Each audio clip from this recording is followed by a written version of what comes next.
ज्याप्रमाणे आता आदरणीय आमचे प्रभारी चन्नीतला साहेबांनी आपली भूमिका मांडली, हा निकालच आमच्या सगळ्यांसाठी आणि नव्हेच तर महाराष्ट्राच्या जनतेसाठी अनपेक्षित आहे।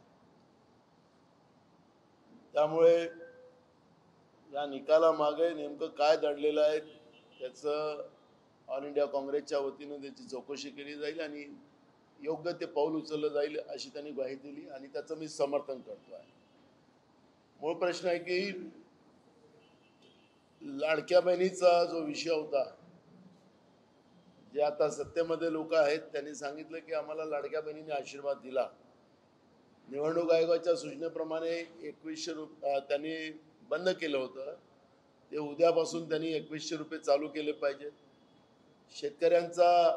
शेतकऱ्यांचे शेती पंपाला 24 तास विद्युत त्यांनी देण्याचं आश्वासन दिलं होतं आणि मोफतमध्ये देण्याचा निर्णय घेतला होता।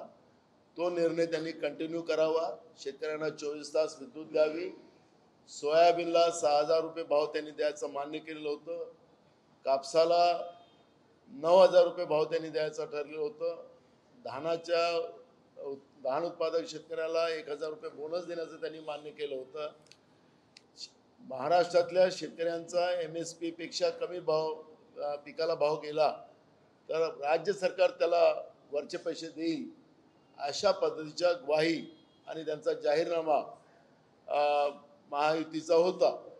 त्यामुळे शेतकऱ्यांसाठी घेतलेलं धोरण त्याची अंमलबजावणी त्यांनी काटेकोरपणे करावी ही भूमिका आमची राहणार आहे।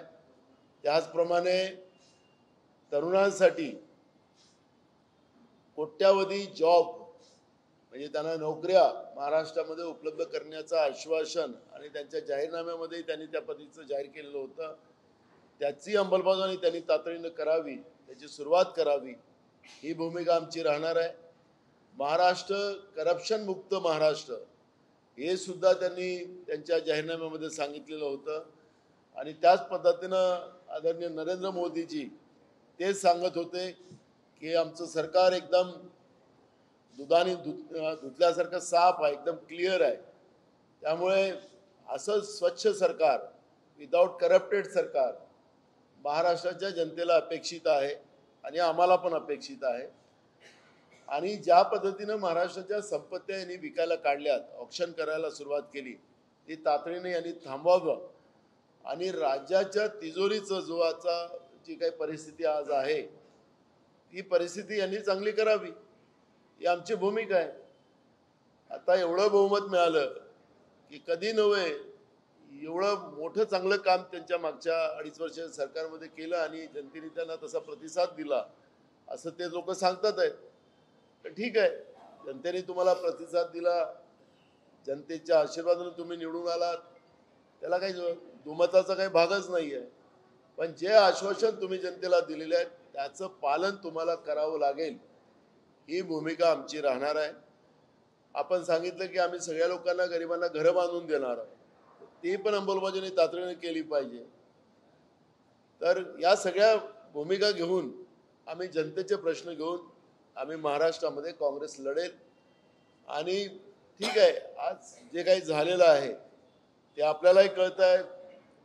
जसं त्यांनी आत्ताच चन्नीतला साहेबांनी सांगितलं त्याप्रमाणे की जे काही एक्झॅक्ट पोल येत होते त्याच्यामध्ये एवढं काही तफावत कुणाला दाखवत गेली नव्हती।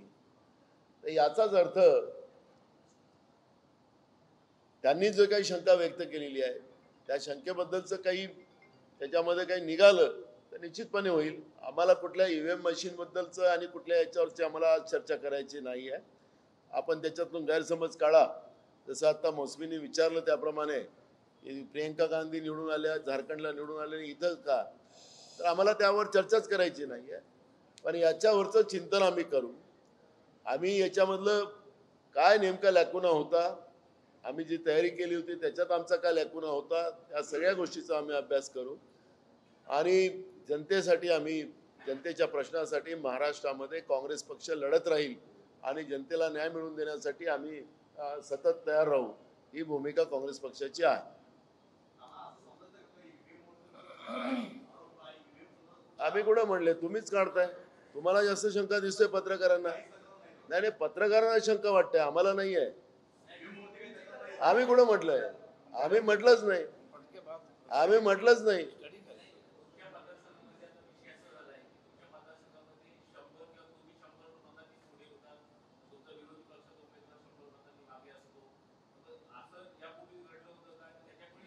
म्हणून आदरणीय चनितला साहेबांनी जे काही प्रश्न उपस्थित केले इथं, ते सगळ्यांसाठीच नव्हे तर या लोकशाहीच्या व्यवस्थेमध्ये काम करणाऱ्या चौथा स्तंभाची सुद्धा मोठी जबाबदारी आहे.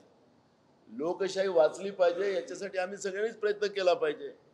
आम्ही हारलो म्हणून याच्यावरचे चिंतन आम्हालाच करायची गरज नाही आहे. हे चौथा स्तंभाला सुद्धा लोकशाही वाचवण्यासाठी भूमिका घ्यावी लागणार आहे. त्यामुळे जे काही प्रश्न आणि जे काही आम्ही आज पाहिलं आणि आम्ही डोळ्यांनी पाहिलं सगळ्या गोष्टी, ज्या नरेंद्र मोदीच्या सभेला लोक जमत नव्हते, शिवाजी पार्कच्या सभेचं तो चित्र आपण पाहिलंच होतं. महाराष्ट्रामध्ये सगळीकडे तेच होतं. देवेंद्र फडणवीसाला लोक जमत नव्हती, तुमच्या एकनाथ शिंदेला लोक जमत नव्हती, अजित पवारला लोक जमत नव्हती, आमच्या सभेला लोक जमायची. पण जे झालं आता त्याला काही आम्हाला आता त्याच्यावरचं हे करायचं नाही. पण हे चिंतनाचा विषय आहे. लोकांचा कौल हा आणि लोकांमध्ये चर्चा सुरू झालेली आहे. आता सोशल मीडियाला तुम्ही बघा, म्हणजे मी सांगण्यापेक्षा सोशल मीडिया तुम्हीच उघडा, तर सोशल मीडियावर आता लोक त्याच गोष्टीवरची चर्चा चालू आहे. विजयाची चर्चा नाही आहे. सोशल मीडियावर हे कसं झालं याच्यावरची चर्चा सुरू झालेली आहे.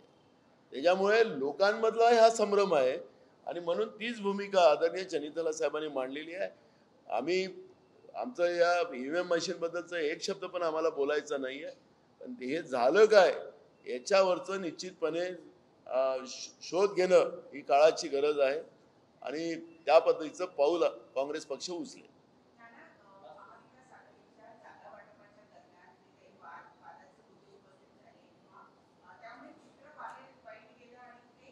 आमच्यापेक्षा जास्त महायुतीमध्ये होतं, पण आमचा पोंगा जास्त वाजला तुमच्या मीडियामध्ये, त्यांचा पोंगा वाजलाच नाही तिकडे. असो, काही असो, जे झालं ते झालं, पण आमच्यापेक्षा जास्त तिकडे त्रास होता. काही नाही ना, लोकांमध्ये जेव्हा आम्ही गेलो निवडणुकीमध्ये त्यावेळेस लोकांचा रिस्पॉन्स आम्हाला सगळ्यांनाच मिळत होता. पवार साहेबांना असेल, उद्धव ठाकरे साहेबांना असेल, आम्हाला असेल, सगळ्यांना रिस्पॉन्स चांगला मिळत होता. त्यामुळे त्याचा कुठलाही परिणाम नव्हता. थँक्यू.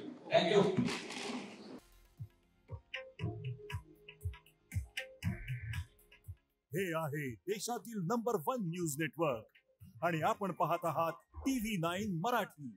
काळजी तुमची, हित महाराष्ट्राचं.